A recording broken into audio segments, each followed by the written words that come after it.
Good day, everybody. Thanks for tuning in to check out these couple quarters. A couple things, maybe more than quarters, but these are a few SMS strike quarters. You can see the Cameo versus almost a deep Cameo. You got a star Cameo, so it's close to deep Cameo without going over, I guess, Bob Barker. But they didn't quite call it a deep Cameo. Speaking of Bob Barker, I think he just passed away. But they didn't quite get it to a deep Cameo, although it's quite nice. And as far as this one, actually, it's got a nice little bit of golden hue to it. It's quite a pretty coin. Nice color to it. Anyway, there's about 1,000 other things I should be doing right now. I should be out picking my garden and working on some things, but I'm showing coins because that's what we like to do. So, and I'll zoom them in so you guys can see them up close and personal. I like to do that as well. So this is the 66 in just a flat Cameo, and that coin is, I think, is just a great looking coin. Real happy with this purchase here. And it's got a few ticks and nicks and marks, but that's why it's a 7, not an 8 or a 9. And then here's the star Cameo here, and it actually, I think, I don't know, I think the other, look, there's a big hit on the cheek there.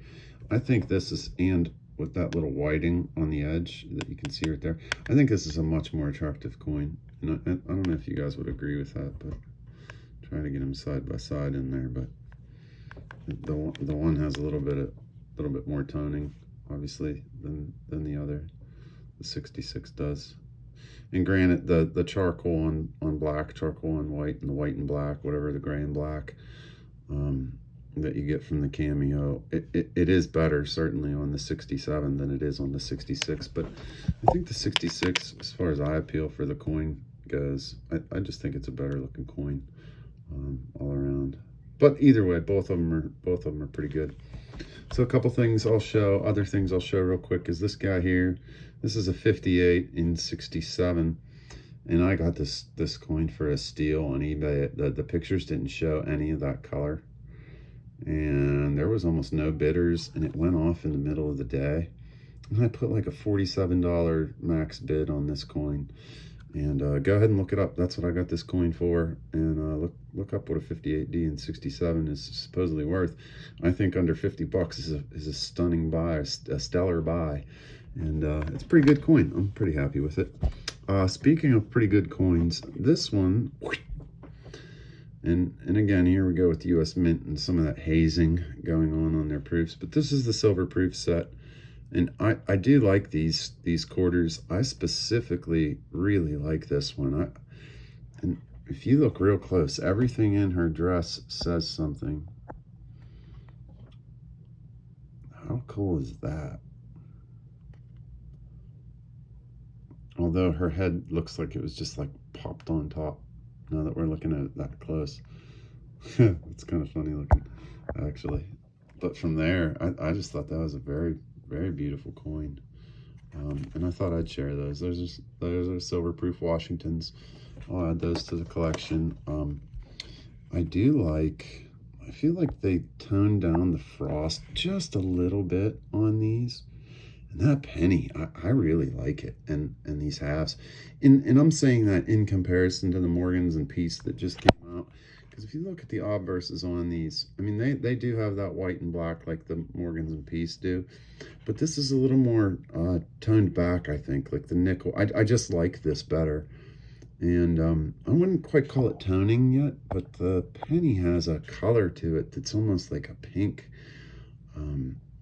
And again, I don't know that I'd call it tone. Well, it's got a certain tone. The copper has a certain tone to it that isn't, it's just not quite the same as a regular, quote, red scent. So I thought this was really neat. I figured I'd share them. Pretty silver proof set there. And the last two things I'll show real quick. This one's a really cool, this is another David Carr. And this one, I'll just talk about it first real quick. It's a 2022, it's a Philly, and it's from the bulk handled ones that he struck. And I think they only did like 15 of these, but basically struck them and shot them into bags and had them like, well, I don't know about bags, but he tried to make it more like a natural process of like them getting bag marked or whatever. And so you could get this graded, but it's got some, you know, it's an Unk. It's probably like a 66, maybe a 6+, possibly a 7. I mean, it's pretty nice, you know, if you're comparing it to a regular Morgan Dollar. It's got some ticks and nicks and stuff, but it sure looks like an authentic, almost, you know, not quite circulated, but like you said, it's bulk handled, and you can see where it's got a little slide there on the hair as well, a couple little flat points, like it was slid.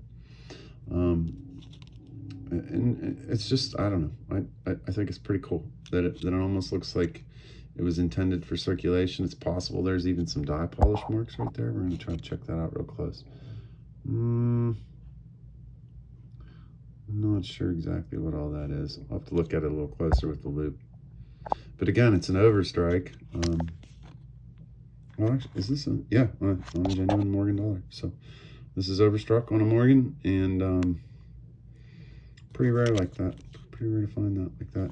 And the seller was very kind. Sent a couple nice Cameo, deep Cameo nickels, a 95 and a 98. And again, I'm not sure what kind of condition they're really in, but he sent them, and he sent them free, quote, free with my Morgan purchase, which was not cheap, but wasn't super expensive. That was kind of him to do. Anyway, I hope you guys have a good day today. Everybody enjoyed watching the coin videos. We'll go back to these two real quick. You guys take your pick. What do you like better, the 66 or the 67? They're about as side by side as you're gonna get there. Yeah, I like that 66 just a little bit better. I like that color. All right, peace out, everybody. Thanks for watching my video. Share it, like it, subscribe, and all the rest. I appreciate you watching. God bless.